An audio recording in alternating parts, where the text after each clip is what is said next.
Posibleng pananakot ang motibo ng mga suspect sa pamamaril sa bahay ni retired US Professor Randy David.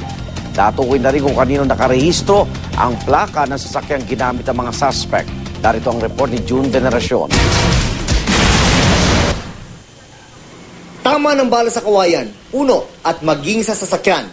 Ilan lamang ito sa mga nakita ng suyuri ng mga investigador ang pinagbabaril na bahay ng kolumnista at retired UP professor na si Randy David. May na-recover ding ipinutok na tingga ng bala. Yun lang, yung putok lang.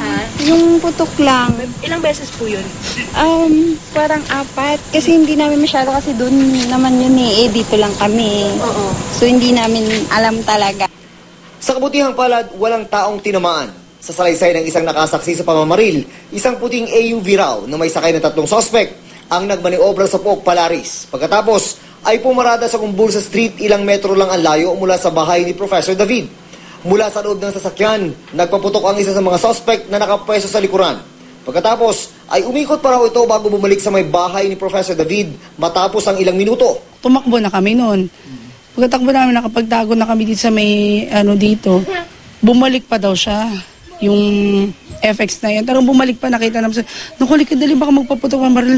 Sandali, tignan natin. Sabi nga mo kung may naabangan, kung may lalabas na sa bahay ni Randy David. Ikinabigla ng mga investigador ang ginawang pagbalik ng mga sospek. Kasi kung mga hitmen yan, hindi ganun ang gagawin nila.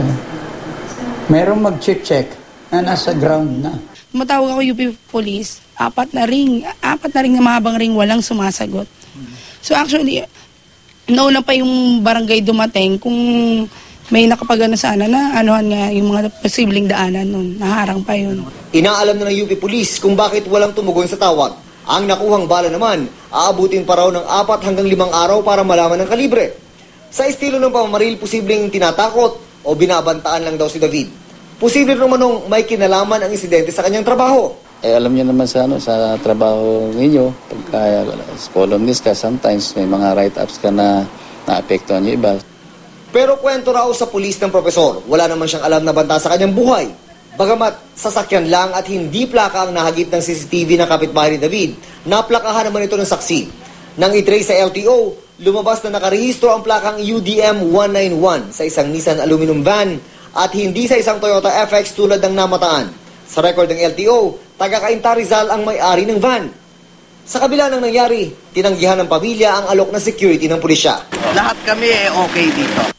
We were offered security, we don't need it. Para sa unang balita, June Veneracion reporting.